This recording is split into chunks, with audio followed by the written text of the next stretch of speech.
Islam, beragama yang benar harus ada yang namanya Islam, harus ada yang namanya praktek ibadah. Beragama yang benar harus ada keyakinan dalam dada. Ini yang perlu kita ketahui. Dan yang ketiga, selain kita sudah melakukan sholat, kita sudah menunaikan zakat, puasa, haji, kita juga sudah menanamkan semua itu dengan didasari keyakinan bahwasanya Allah Subhanahu wa taala itu ada. Kitab Al-Qur'an itu benar turunkan oleh Allah Subhanahu wa taala, hudal linnasi wa bayyinatin minal huda wal furqan, sebagai kitab yang memberikan hidayah kepada kita semua, sebagai kitab yang syifa'ul lima fis sudur, sebagai pengobat penyakit hati-hati kita. Itu sebagai rahmat bagi kita semua. Kita sudah meyakini semua itu. Salat sudah, keyakinan terbentuk. Satu lagi yang harus kita camkan ini, yang harus kita jaga dalam hidup kita sehingga sempurna keagamaan kita, adalah lanjutan hadis Rasulullah Muhammad sallallahu alaihi wasallam. Qala fa akhbirni 'anil ihsan. Ya Rasul, setelah saya mengenal Islam, mengenal iman, sekarang ceritakan padaku apa itu ihsan. Nah ini, apa itu ihsan?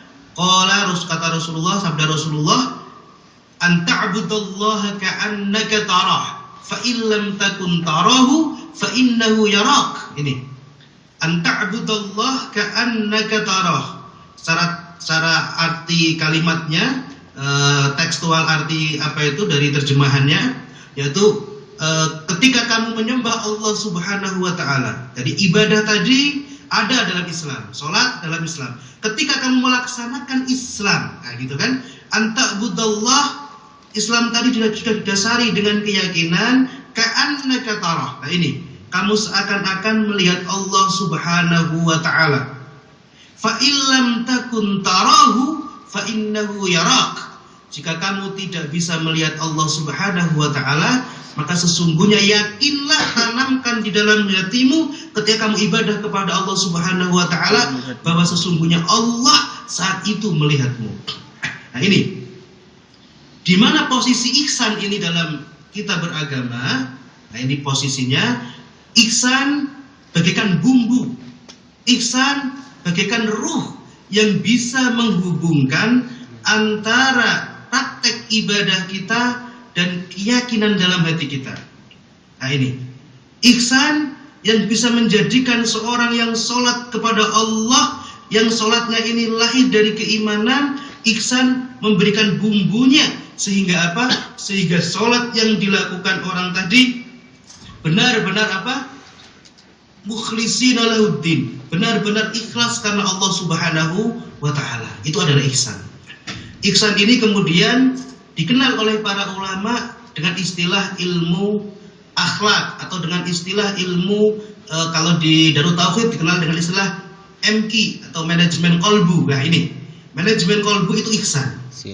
Jadi dari hadis panjang ini, inti yang ingin saya sampaikan, kalau kita ingin menjadi seorang yang beragama yang benar dalam agama kita, maka kita memerlukan yang namanya Islam. Islam ini kemudian terwakili dengan yang namanya syariat, atau yang kemudian lebih dikenal dengan istilah ilmu-ilmu yang terkait dengan hukum-hukum agama atau fikih. Jadi seorang yang ingin beragama dengan benar harus mengetahui bagaimana beribadah yang benar. Satu, bagaimana rukun sholatnya harus tahu, bagaimana rukun wudhunya harus tahu, kesunahan-kesunahannya harus tahu. Kenapa? Karena ternyata kita harus jujur, banyak di antara kita yang sholat benar, dia berdiri, ruku, sujud, tapi kadang-kadang tidak tahu di antara kita ini mana yang rukun, mana yang sunnah. Ini banyak itu seperti itu. Bahkan sunat sendiri mana yang hayat, mana yang ab'ad, kadang-kadang nggak tahu juga. Nah ini, jadi semua itu teraplikasi dalam ilmu yang namanya fikih. Jadi seorang yang beragama yang benar harus tahu, harus dilandasi dalam hidupnya dengan yang namanya ilmu syariat. Tadi anta'budallah, apa itu? Antasyhadu ilaha illallah, tadi Islam. Yang kedua, beragama yang benar, selain kita tahu bagaimana kita ibadah, kita juga harus tahu bagaimana membentuk sebuah keyakinan, bagaimana meyakini Allah, meyakini kitab Allah, meyakini hari akhir, yang kemudian terangkum Semua hal ini di dalam yang namanya ilmu akidah. Yang namanya apa? Ilmu akidah. Jadi topik kita nanti adalah tentang ilmu akidah. Jadi ternyata ilmu akidah ini adalah merupakan salah satu komponen dalam kita beragama yang tidak bisa kita tinggalkan.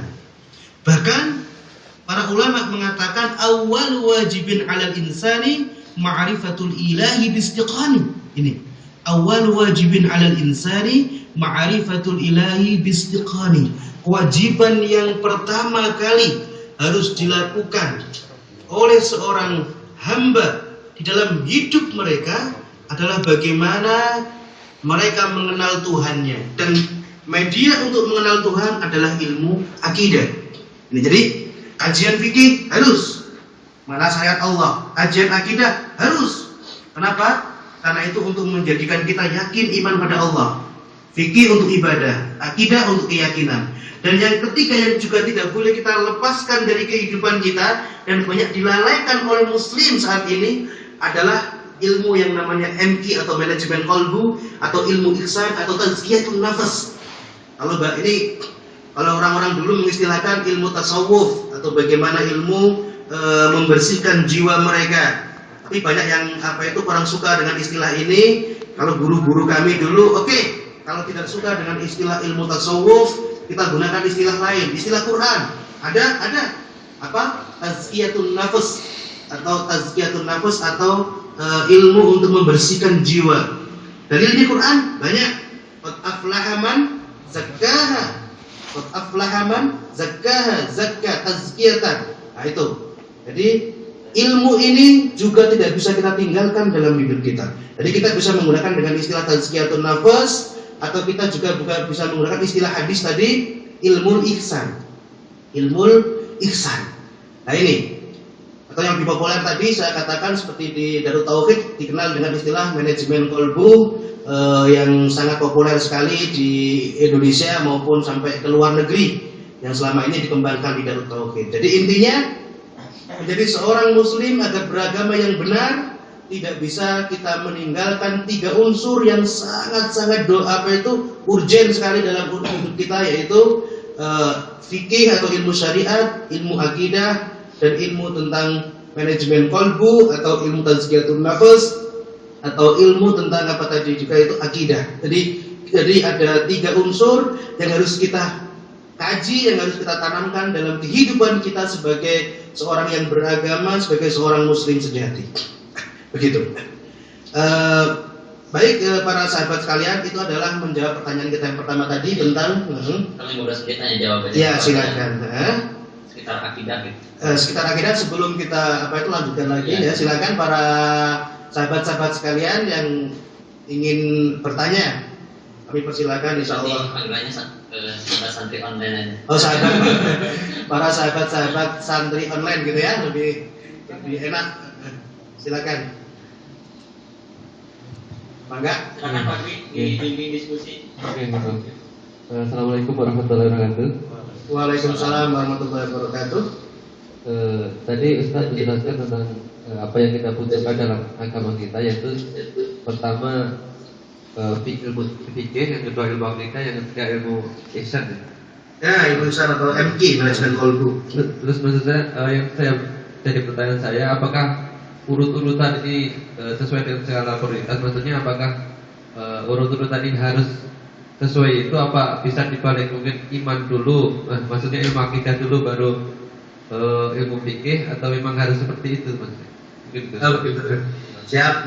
Jadi ini menyikapi tadi, apakah ketiga komponen ini yang sangat kita butuhkan dalam hidup ini haruskah bisa dipisah-pisah, artinya Islam dulu baru iman dulu baru ihsan dulu, atau memang ketiga-tiganya ini harus datang bersamaan atau bagaimana? Jawabannya adalah seharusnya ketiga-tiganya ini harus berjalan bersama, seharusnya.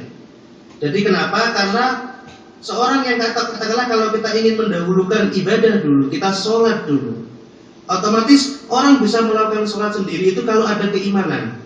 Orang yang tidak beriman, dia sangat kecil sekali peluangnya untuk melakukan sholat.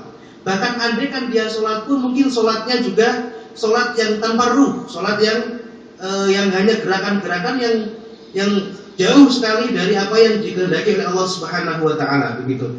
Nah, ihsan juga saat itu juga sangat diperlukan sekali ketika itu juga. Kenapa? Karena sholat seorang hamba bisa menjadi sholat yang benar-benar diterima oleh Allah Subhanahu wa taala. Selain melengkapi rukun dan syaratnya, juga harus benar-benar ikhlas karena Allah. Nah, semua itu juga harus ada ihsan di sana. Artinya, dari contoh satu ini saya ingin menegaskan bahwasannya kalau bisa seharusnya ketiga-tiganya ini dipelajari bersama-sama. Satu. Dan kalau tidak bisa, seharusnya yang pertama kali diajarkan adalah akidah. Kenapa? Karena para ulama tadi sudah mengatakan, sepakat mereka mengatakan, para ulama, para guru-guru kita mengatakan, para masyayikh mengatakan, awal wajibin 'alal insani ma'rifatul ilahi bistiqani. Kewajiban pertama kali bagi seorang manusia adalah mengenal Tuhannya dengan penuh keyakinan. Dan kalau sudah ada keimanan, pasti orang kemudian akan mau ibadah. Tapi kalau orang mau ibadah, belum tentu dia iman. Ini sangat kecil sekali kemungkinannya. Orang mau ibadah tanpa iman. Jadi yang pertama kali dahulukan seharusnya adalah iman. Kemudian iman, mencoba kedua setelah iman ini akidah dipelajari. Kemudian bagaimana beribadah. Ibadah sudah terjadi. Yang paling berat menyempurnakannya adalah bagaimana mengikhlaskan ibadah itu. Nah, ini adalah MQ atau ilmu ihsan tadi. Jadi iman, Islam, ihsan. Begitu. Nah, kenapa? Dan sebenarnya ketiga komponen ini memang saling terkait. Kenapa? Karena ternyata kalau kita kaji lebih jauh, dengan iman orang akan sholat. Dan ternyata sholat sendiri adalah merupakan sebuah praktek ibadah yang Allah Subhanahu wa taala di dalam mensyariatkannya ada tujuan-tujuan akhlak, ada tujuan-tujuan ihsan yang ingin dibangun oleh Allah Subhanahu wa taala. Contoh ketika Allah Subhanahu wa taala memerintahkan kita sholat, aqimis sholat. Oke, orang mau sholat karena ada iman. Dirikan sholat, orang sudah sholat. Ada nilai yang ingin dicapai lagi. Agar dicapai lagi oleh seorang yang sholat, dan ditegaskan oleh Allah Subhanahu wa taala dalam firman-Nya, dalam ayat yang masih terhubung, aqimis sholat, inna sholata tanha 'anil fahsya'i wal munkar. Sesungguhnya sholat itu adalah perbuatan yang menjaga pelakunya bisa terhindarkan dari perbuatan yang keji dan mungkar. Perbuatan keji dan mungkar adalah bagian dari akhlak, dan akhlak sendiri adalah bagian daripada ilmu ihsan atau ilmu manajemen qalbu. Jadi saling terkait, dan kalau didahulukan adalah akidah dulu, baru syariah, baru ihsan. Karena ini yang paling berat, ini ihsannya. Masakannya adalah melengkapi bumbu yang terjadi tadi, gitu. Begitu rekan-rekan, mungkin insyaallah bisa dipahami. Silakan rekan-rekan santri online yang lain yang ingin menanyakan masuk terkait dengan kajian kita di pagi hari ini, silakan. Mangga.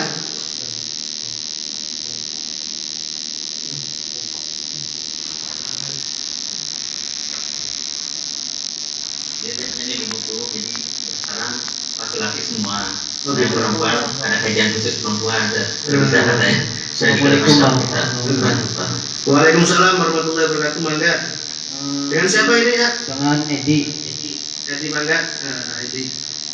Tolong jelaskan Pak Ustadz bahwasanya Imam Malik pernah berkata bahwasanya barang siapa mempelajari mengamalkan tasawuf tanpa fikih maka dia telah zindik, dan barang siapa mempelajari fikih tanpa tasawuf dia tersesat, dan siapa yang mempelajari keduanya maka telah meraih kebenaran. Sekian dari saya. Wassalamualaikum warahmatullahi wabarakatuh. Waalaikumsalam warahmatullahi wabarakatuh. Pas sekali Mas Edi tadi ya, pas sekali yang ditanyakan, masya Allah, pas dengan kajian kita. Jadi man tasawwafa wala tafaqqaha faqad tazandaqa gitu ya. Barang siapa, jadi orang yang mempelajari ilmu tasawuf, orang yang mempelajari ilmu ihsan, ya kita pakai bahasa ihsan atau bahasa yang tadi bahasa Quran yaitu tazkiyatun nafs, orang yang mencoba mempelajari ilmu tentang masalah bagaimana mensucikan amal, bagaimana mengikhlaskan amal. Namun dia tidak diimbangi dengan ilmu fikih, tidak diimbangi dengan ilmu fikih, bagaimana dia sholat yang benar, bagaimana dia puasa yang benar, maka sesungguhnya dia telah zindik. Artinya zindik bagaimana? Dia seakan-akan zindik itu apa? Zindik itu adalah merupakan praktek dia seakan-akan dia itu menghidupkan agama, tapi justru dia itu jauh dari agama. Itu zindik. Jadi menampakkan seperti beragama, tapi prakteknya jauh dari agama. Nah ini. Jadi contoh begini, kita menemukan sekali praktek ini banyak kita temukan di lapangan. Dan ini bahaya sekali. Orang yang mempelajari ilmu ikhlas, orang dia mempelajari bagaimana dia mampu ihsan dengan Allah Subhanahu wa Ta'ala. Dia mempelajari ilmu zuhud, dia mempelajari ilmu sabar dan sebagainya. Namun ternyata ketika dia datang panggilan sholatnya, rukuknya belum memenuhi syarat, i'tidalnya belum memenuhi syarat. Artinya praktek dalam ibadahnya sangat jauh dari apa yang diajarkan oleh Allah Subhanahu wa Ta'ala. Maka beragama semacam ini adalah salah total. Kenapa? Dikatakan oleh Imam Malik tadi, sebenarnya beragama yang benar adalah beragama yang benar-benar lengkap di situ. Syariatnya ada, tasawufnya juga ada, keimanannya juga ada. Sebaliknya, orang yang mempelajari ilmu fikih, dia tahu benar, dia seorang faqih, dia seorang yang tahu dengan jelas bisa menjelaskan ilmu fikih dengan benar. Sholat itu begini, wudu itu begini, zakat itu begini, haji itu begini. Tapi ketika ilmunya itu tidak diimbangi dengan ilmu hati, manajemen qalbunya tidak ada, maka dia seakan-akan sama. Ibadahnya ini dipertanyakan. Kenapa dipertanyakan? Benarkah ibadahnya itu karena Allah atau ibadahnya itu karena manusia? Nah ini. Jadi Imam Malik memang benar mengatakan bahwasanya kalau kita ingin menjadi seorang muslim yang benar dalam beragama kita, maka kita harus menggabungkan semua komponen itu dalam kita beribadah kepada Allah, sehingga kita benar-benar menjadi seorang muslim yang sesuai yang dikehendaki oleh Allah Subhanahu wa Ta'ala. Begitu.